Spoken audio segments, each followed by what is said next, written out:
welcome to Private Investigator Advice at PrivateInvestigatorAdviceHQ.com. We will be talking about stationary surveillance today, the do's and the don'ts, and I'm going to give you guys some suggestions on um, stationary surveillance and how basically how important it is it's going to be to you on your surveillance. It's my strong belief that the success of your surveillances will depend heavily on how you begin them, where you set up, and when they do leave, how you follow them. So in my other video, you got to see how to stay with people, the tactics and techniques that I use. This is essentially before that. This is before things get moving. So the first thing we're going to talk about is your original stationary surveillance position. I think that it should be away from the residence. If you can get a view and be about 5 or 6 houses away, that's great. But if you can't, then you just do the best you can. I like to set up in a position where the front window of the person's house that I'm at is not directly pointed at me. You know, and just in case somebody approaches my vehicle or something like that, I don't want just in case. You never know. So that's one of the things I like to do is just not be in their view. I essentially just want to be invisible. Never want to be found right when I get there. So I'm going to do some drawings here and hopefully do this tutorial justice. So your subject will be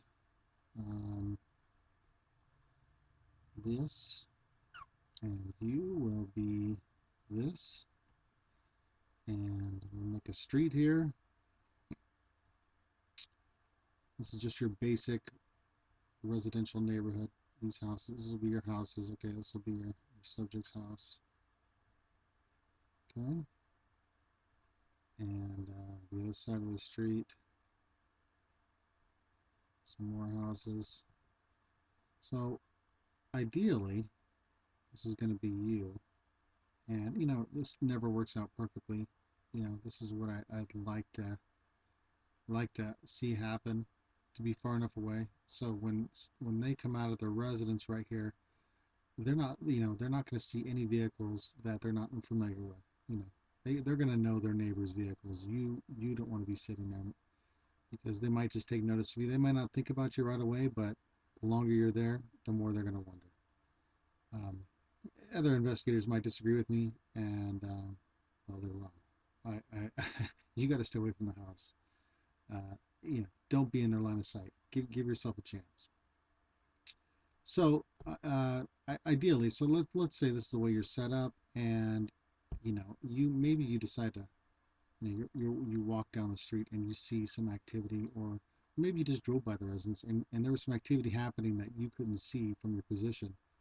Well, that's when you put yourself in a better position to get that video. So ideally, you would move up and you would reposition right here and start rolling your video. You know, they've never seen your vehicle sitting there all day. Neighbors haven't approached you, and if they have, they've been too far away to where your subject couldn't see that happen. So now you can start rolling your film, and you know, if you needed to, you know, you can go back to your original position after they go inside. You know, so that they're not going to see you automatically follow them. So that's my first tip. So let's go ahead and stick with this board, and we're gonna do another scenario here where you're gonna be parked in that position. Okay, switch on ink here. So let's say your subject gets in his car and he starts down this direction. Okay, ideally, let's say he makes his turn. Ideally, you don't want to leave your position until they're a little bit down the road or out of view. It's just a precaution. You know, some people pay no attention, but there are plenty of people who, you know, if they even caught wind of you to begin with, they'll be looking to see what you do. It just happens. So give them a second to leave, and not get too far away, because you don't want to lose them right off the bat, because your boss or your client will never forgive you for that, and you can't explain your way out of that. Just far enough away to where, you know, you can pull out and feel comfortable about following them because you give them enough time to kind of drive away without them looking in the rearview mirror and seeing you come out. When you do come out, try to put if they come down this road right here, you're gonna you're gonna have to flip around and turn around or do something like that. If they end up leaving their house and going this way, well, that's a little bit easier to do. You're not having to flip out and do a U-turn in the intersection or in the street. So that's the second thing. Give them a chance to leave. Not too much, and that's something you're just going to have to learn when you're out there doing it. You don't want to give them too much time because too much time will, I have lost claimants early in my career just because I was just so paranoid about them seeing me come out right away and follow them.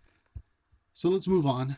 I'm going to clear this board here. We're going to go over some intersection kind of surveillance techniques where, how I was saying, you don't want to be in their view. This is just another way thinking out of the box where you're not going to be in their view. Okay, this is your intersection. It's a residential neighborhood. Here are the houses. Okay, and here's your subject's house right here. So if you can, what you want to do is park in a manner where you can see the residence diagonally. Now, you're going to be able to see it like this. So your subject or your claimant, their view, they're going to be worried about their area right here. They're going to be worried about their neighbors, what's going on with their neighbors, what's going on across the street. They should never pay attention to you over here. More likely, more than not, they're not going to even know these neighbors over here in this area right here. So they won't think anything of your car. So that's my second one here. Try to, use your environment to your advantage. Stay out of the line of sight of their house. That will keep you out of trouble, and that gives you a lot of flexibility to follow somebody, and you'll feel comfortable about it, and you won't be paranoid, and that's what you want. Because that's a whole nother episode, but you can affect your surveillance if you don't feel comfortable. So let's go ahead and clear this board, and the next one we're going to do is through businesses or from the street over. And I have done this. This does not always happen. This is one of those things that it's a pretty lucky situation if you can do it. All of a sudden, I can't draw straight. So this is a street in here. Your subject's residence is right here with the X, and here's the next block. Right here's some houses here, and this is a let's just call this A Street, and this will be B Street, and there's some more houses because they share backyards over here. Once in a while, they'll have like chain link fences or whatever. You're going to be able to see right through, or maybe they don't even have fences because a lot of houses don't even have them these days.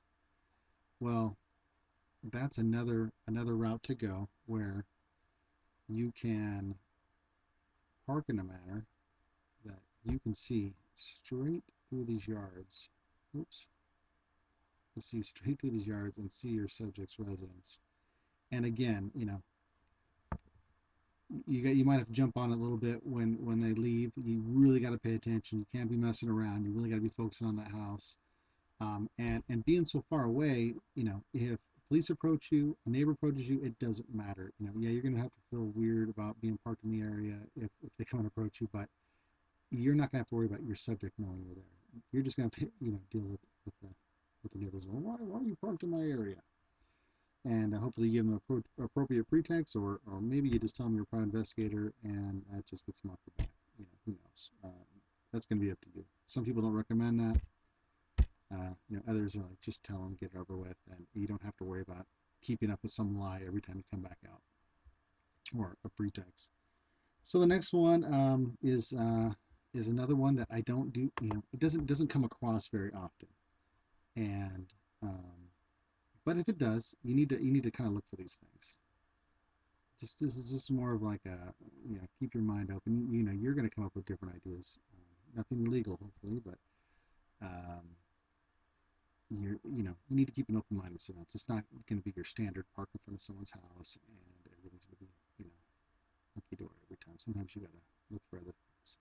So these little dotted lines represent, I don't know, maybe a chain link fence because this is your subject's house. And you're going to be able, being parked right here, you might be able to see right through there. Maybe there was activity, during your surveillance, and you did a drive-by and realized, oh my gosh, I can see right into their backyard. Well, this is perfectly legal because a normal pedestrian could could see directly through there without, climbing a tree or whatnot. You don't want to elevate yourself. You don't do anything that a normal person couldn't see. And so if there's some activity going on over here, you want to reposition yourself either just to get that view, get that video, see what's going on, whatever the case may be. Those are my three tips. So there's a three, one, two, three, four tips for you. And that will kind of get you going on your station surveillance positions. Um, so the things you worry about is your setup, how you set up. What did you first do when you got there? Did you park in front of their house and take a video time shot because the client wanted you to get a time shot of their or a picture of their residence, or did you park farther away and just kind of get a side shot? I would do the latter. I'd get the side shot because I don't want to be parked in front of their house for any amount of time if I don't need to be. There's nothing happening. The second thing is, how do you start following them? You want to be careful about how eager you are, how fast you do it. It's not a perfect science. It is difficult one way or the other. Moving into better positions. Um, if there's activity, you're gonna have to be prepared to do that. Look for that kind of activity. So also let's look at the pitfalls.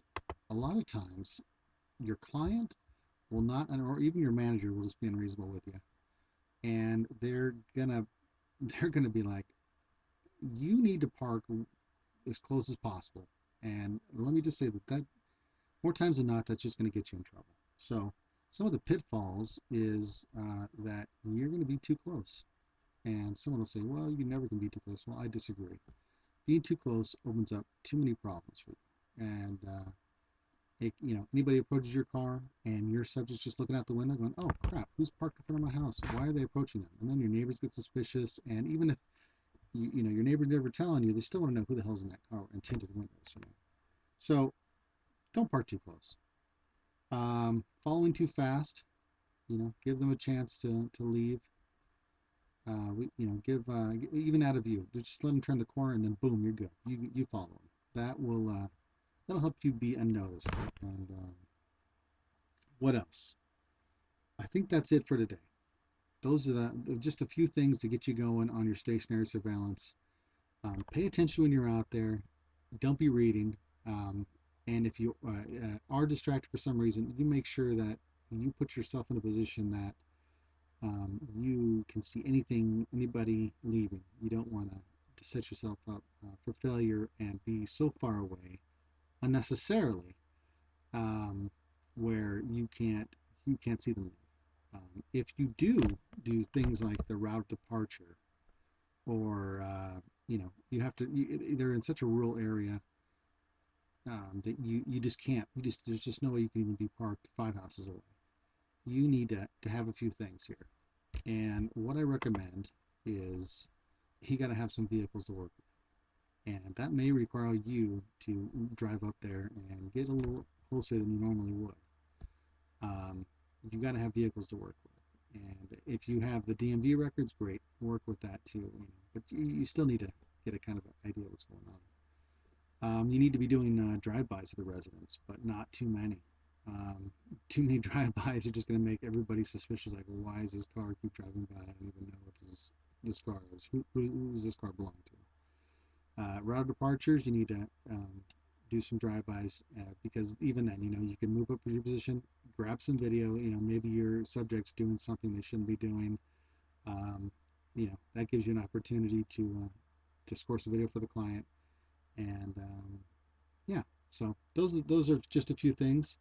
If you have any questions, feel free to drop by the Facebook page, Private Investigator Advice with Andrew, or drop me a line on PrivateInvestigatorViceHQ.com. And just a few more things before I let you go. For don'ts, I almost forgot. Don't set up at daycares. Don't set up at preschools. Don't set up at elementary schools. Don't set up at middle schools, and even sometimes any school for that matter. I've gotten away with high schools for short periods of time, but it's just better to stay out of those areas because people are looking. People are on alert in those areas. If anything new is in those areas, they're likely to approach you. And if you're in view of your, the subject's residence, they're going to see you. You could actually get in trouble for being in those areas. It's just better to stay away from them, and that will do it.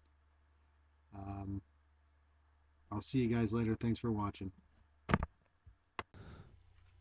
For more great tips, visit PrivateInvestigatorViceHQ.com. Bye bye.